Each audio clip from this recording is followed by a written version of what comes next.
Hello, আসসালামু আলাইকুম প্রিয় শিক্ষার্থীরা। আমি তোমাদের উদ্দেশ্যে একটা ইম্পর্টেন্ট ক্লাস নিয়ে এসেছি। এই ক্লাসটি বিজ্ঞান বিভাগ, মানবিক বিভাগ এবং সকল শ্রেণীর স্টুডেন্টদের জন্য জানা অত্যাবশ্যক। আমি যে বিষয়গুলো নিয়ে আলোচনা করব সেই বিষয়টা হচ্ছে, আমরা গ্রিন হাউস গ্যাসের নাম শুনেছি এবং গ্রিন হাউসের গ্যাসের মধ্যে অনেক ধরনের কী আছে, গ্রিন হাউস গ্যাস আছে। তার মধ্যে একটা আছে কি সিএফসি, যেটাকে আমরা ক্লোরোফ্লোরো কার্বন বলি। তো এই ক্লোরোফ্লোরো কার্বনের বিভিন্ন ধরনের কি স্ট্রাকচার আছে। স্ট্রাকচার বলতে সিএফসি 1 1, সিএফসি 1 2, সিএফসি 1 1 3, এরকম অনেক ধরনের কি সিএফসি এর রূপভেদ আছে। তো এই সিএফসি এর বিভিন্ন ধরনের রূপভেদের স্ট্রাকচারগুলো কীভাবে আমরা বের করতে পারি বা কীভাবে স্ট্রাকচার লিখতে পারি, তো আজকে আমি তোমাদেরকে শেখাবো। একবারে এটা অসাধারণ নিয়মে শেখাবো, যেটার মাধ্যমে তোমরা কখনোই ভুলবা না। এবং এই সিএফসিগুলো আমরা জানি কি, এই গ্লোবাল ওয়ার্মিং যে আমাদের আছে, বৈশ্বিক উষ্ণতা বৃদ্ধিতে ব্যাপক ভূমিকা পালন করে।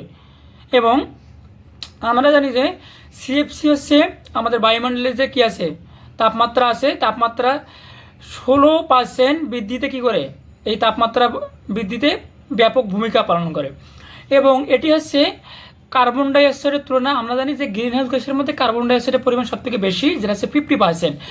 তো এই কার্বন ডাইঅক্সাইডের তুলনায় 15,000 গুণ বেশি প্রভাব প্রয়োগ করে এই সিএফসি নামক গ্রিন হাউস গ্যাসটি। তো এখন আমরা বিভিন্ন নাম্বার বা বিভিন্ন সংখ্যার সিএফসি এর স্ট্রাকচার বা গাঠনিক সংকেত কীভাবে লিখতে পারি, আমি তোমাদেরকে এখন একটা অস্থির টেকনিক বা অসাধারণ টেকনিকের মাধ্যমে শিখাই দেব। তোমরা আশা করি কখনোই এই অস্থির টেকনিকটা ভুলবা না, এবং বিভিন্ন ধরনের সিএফসি এর গাঠনিক সংকেত কীভাবে বের করব তাও তোমরা কখনো ভুলবা না।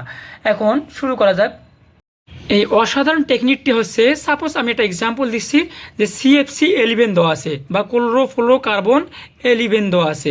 এর স্ট্রাকচারাল স্ট্রাকচার বা গাঠনিক স্ট্রাকচার বা গাঠনিক সংকেত আমরা কীভাবে বের করব সেটি হচ্ছে, দেখো সিএফসি এর সাথে যত সংখ্যাটি থাকবে, যে নাম্বারটি থাকবে এর সাথে আমরা অলওয়েজ 90 যোগ করব। কত যোগ করব? 90।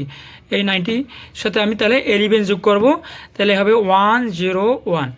এটা হবে আমাদের 101। আশা করি বুঝতে পেরেছ। এখন এই 101 বা এই যোগফলটা পেয়ে আমাদের কাজ কি, সবসময় মনে রাখবা, এটা মনে রাখবা, এই স্ট্রাকচারটা মনে রাখবা, CHF। এটা কি? তাহলে এই যে তুমি যোগ করে 3টা সংখ্যা পেলে না, তাহলে সব থেকে ডানে যেটা কী থাকবে, বামে সংখ্যাটা থাকবে। বামে এখানে 1 আছে না, এই 1টা হচ্ছে কার্বন নাম্বার, এটা হচ্ছে কার্বন নাম্বার, এদিকে দিলাম।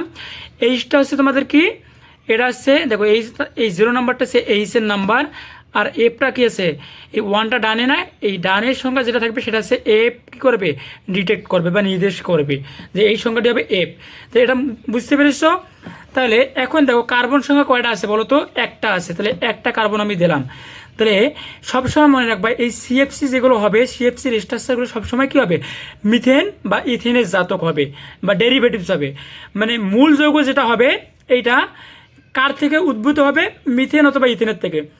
এই মানে কি বোঝানো হচ্ছে, যদি কার্বন একটা থাকে তাহলে মেইন নামটা হবে মিথেন দিয়ে, বুঝছো? কারণ আমরা মিথেনের জানি একটা কার্বন, এবং মিথেনের কয়টা হাত থাকে বলো তো, 4টা হাত থাকে। আমি তাহলে 4টা হাত দিয়ে দেবো, 4টা দিলাম। তো 4টা হাতের সাথে অবশ্যই কিছু মূলক যুক্ত করতে হবে, যেমন এখানে কি আছে, কার্বন বাদে এইচ এবং এফ আছে। তাহলে তো হাইড্রোজেনের সংখ্যা কত, এখানে 0 না, তাহলে 0। আর ফ্লোরিনের সংখ্যা কত, 1 না, তাহলে এই একটা হাতে আমি ফ্লোরিন দিলাম। আর বাকি 3টে হাতে আমরা কি বসাবো, তাহলে বাকি 3টে হাতে বসাবো, দেখো আমাদের সিএফসি মানে হচ্ছে ক্লোরোফ্লোরো কার্বন, মানে কার্বন এবং ফ্লোরিনের কথা শেষ, এবার ক্লোরিন আসবে। তাহলে হাইড্রোজেন 0 মানে কি, হাইড্রোজেন সংখ্যা যতটা থাকবে, মানে আমরা জানি মিথেনের ক্ষেত্রে হাইড্রোজেন 4টা থাকে, তাহলে একটা হাইড্রোজেনের জায়গায় একটা ফ্লোরিন বসছে, আর 3টা হাইড্রোজেনের জায়গায় কী বসবে, 3টা ক্লোরিন। কারণ এখানে দেয়া আছে হাইড্রোজেন 0, তাহলে বাকি যে 3টা হাত আছে এটা ক্লোরিন দ্বারা মিলাতে হবে আমাদের, বুঝতে পেরেছ? এই ক্লোরিন। তাহলে আমাদের দেখো এই কার্বনও আছে, ফ্লোরিনও আছে, ক্লোরিনও আছে, তাহলে এইটা আমাদের কি, ক্লোরোফ্লোরো কার্বন, বুঝতে পেরেছো? তাহলে আমরা পেলাম একটা কার্বন, একটা ফ্লোরিন, এবং হচ্ছে আমরা কি পেলাম, 3টা ক্লোরিন পেলাম। এই যে আমি সিএফসি বলেছিলাম, সিএফসি মানে হচ্ছে ক্লোরোফ্লোরো কার্বন, তাহলে আমরা এই স্ট্রাকচারটার মধ্যে ক্লোরিনও পেয়েছি, ফ্লোরিনও পেয়েছি এবং কার্বনও পেয়েছি। যেহেতু এটা হচ্ছে একটা কার্বন, তাহলে অবশ্যই এই মেইন কম্পাউন্ডটার নাম হবে মিথেন দিয়ে নাম হবে। কারণ আমরা জানি মিথেনের ক্ষেত্রে একটা কার্বন থাকে এবং মিথেনের ক্ষেত্রে 4টা হাত থাকে, তাহলে একটা কার্বনের 4 দিকে 4টা হাত থাকে। তাহলে এই যৌগটার ক্ষেত্রে একটা কার্বন আছে এবং 4 দিকে 4টা হাত আছে, তাই এটি হবে মিথেনের জাতক বা মিথেন থেকে ডেরিভেটিভস।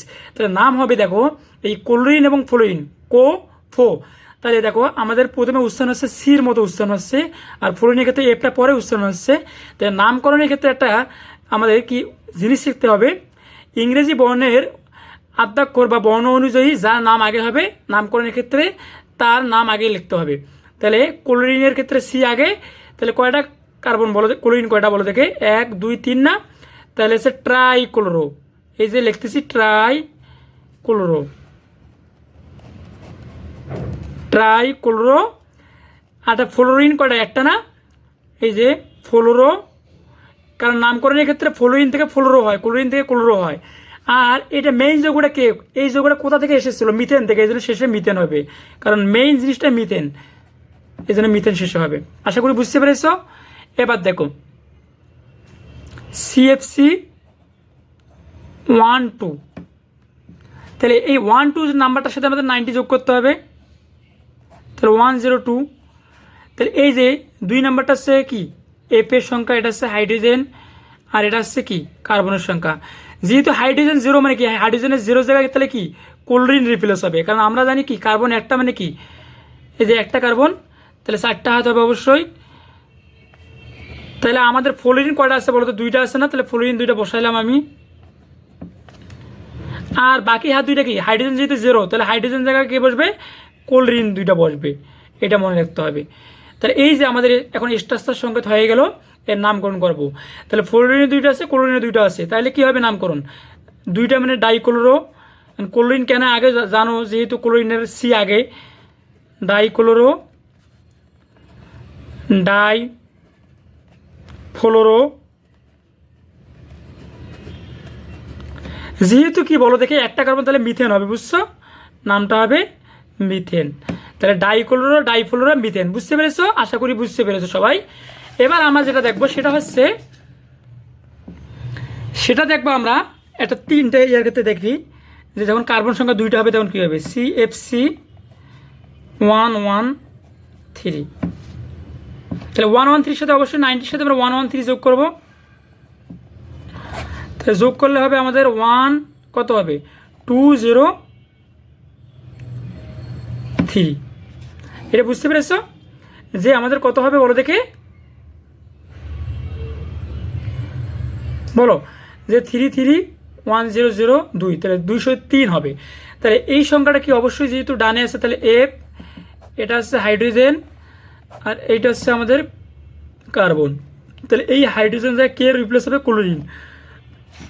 হাইড্রোজেন 0 মানে হাইড্রোজেন কোনো থাকবে না, তাহলে হাইড্রোজেন যতটা হাত দখল করেছিল ওই হাইড্রোজেনগুলো জায়গায় ক্লোরিন বসবে ফ্লোরিনের সংখ্যা বসানোর পর।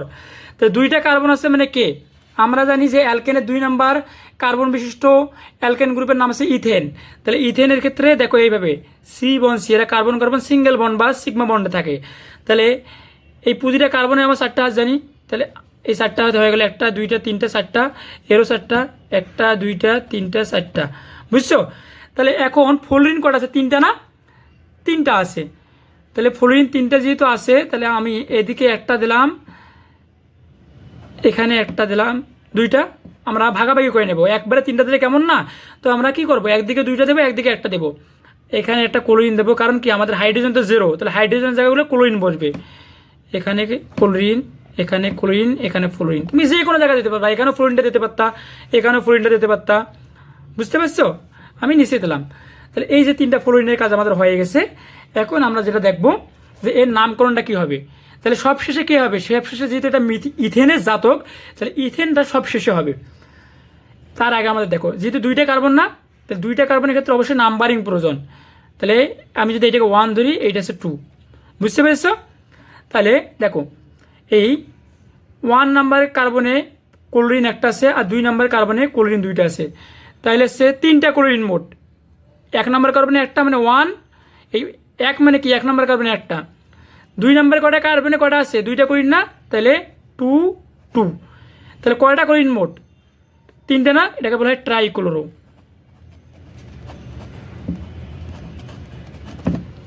তারপর হচ্ছে তোমাদের কি বলো দেখে ফ্লোরিনের সংখ্যা। এবার 1 নাম্বার কার্বনে ফ্লোরিন একটা আছে, আর 2 নাম্বার দেখো 1 নাম্বার কার্বনে ফ্লোরিন 2টা এবং 2 নাম্বার কার্বনে একটা, তাহলে হবে এইটা, এদিকে জায়গা নাই এই জন্য আমি এখানে লিখতেছি, তাহলে 1 1 2, কারণ কি 1 নাম্বার কার্বনে 2টা ফ্লোরিন, এই জন্য 1 1, 2 নাম্বার কার্বনে একটা ফ্লোরিন, এই জন্য হচ্ছে 2, এই যে 2 নাম্বার কার্বনে একটা বলে একটা 2 দিয়েছি, যেহেতু 3টা ফ্লোরিন তাহলে ট্রাইফ্লোরো।